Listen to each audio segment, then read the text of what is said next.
The poem A Tiger in the Zoo is written by Leslie Norris. George Leslie Norris is a renowned poet and a short story writer. He is considered as most important Welsh writer of the post-war period, and he has written a meaningful poem, A Tiger in the Zoo. In this poem, the poet states how important it is for us to preserve the wildlife. He considers this fact very seriously, that the wild creatures should be set free. In his poem, he states that the tiger who is kept in captivity be in a cage, and he is so quiet that he seems to be lifeless. This poem contrasts a tiger in the zoo with the tiger in its natural habitat. The poem moves from the zoo into the jungle and back again to the zoo. So the stanzas contrast the environment, that is the zoo, and the natural habitat where the tiger is living. In the first stanza, the tiger is supposed to be in the zoo, and how does the poet observe the tiger and how does the tiger behave is mentioned very beautifully. His cage on beds of velvet quiet, in his quiet rage. The poet feels that the tiger who is talking means moving from one end to the other in few steps in the cage is very quiet, and his beds of velvet quiet means as he is moving his footsteps are not heard.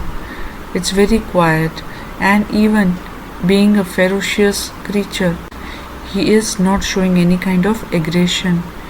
There is no anger, that is rage, and so he is very quiet and peaceful, and he moves as if he is weak in the cage.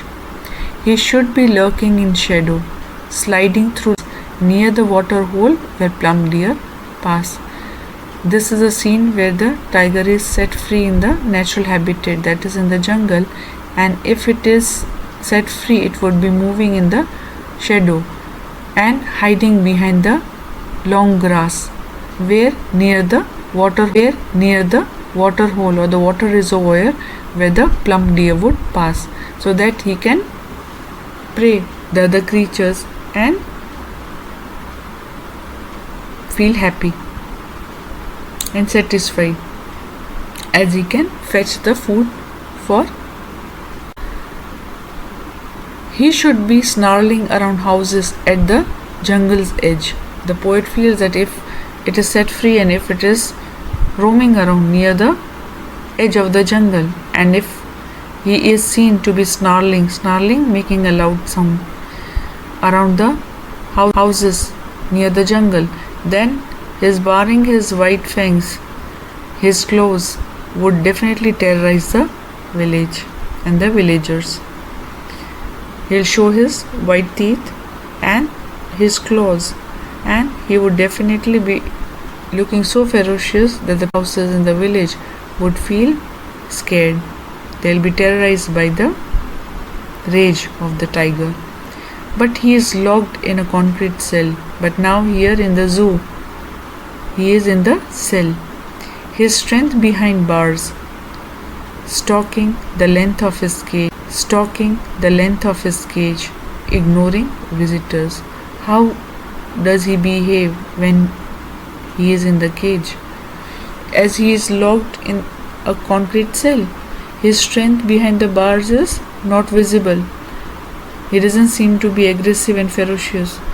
Length of the cage to the other, and then he is also ignoring the visitors. He is not interested in who is coming to see him in the zoo, and then at last, at the end of the day, he hears the last voice at night, the patrolling cars, and stares with his brilliant eyes at the brilliant stars.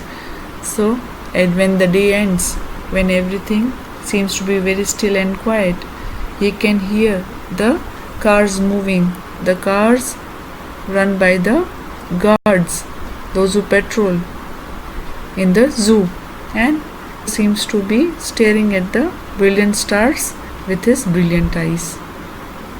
What does the poet try to convey? That the tiger, who is supposed to be in the natural habitat, cannot be kept for long in the captivity. We should think about other living creatures and set them free.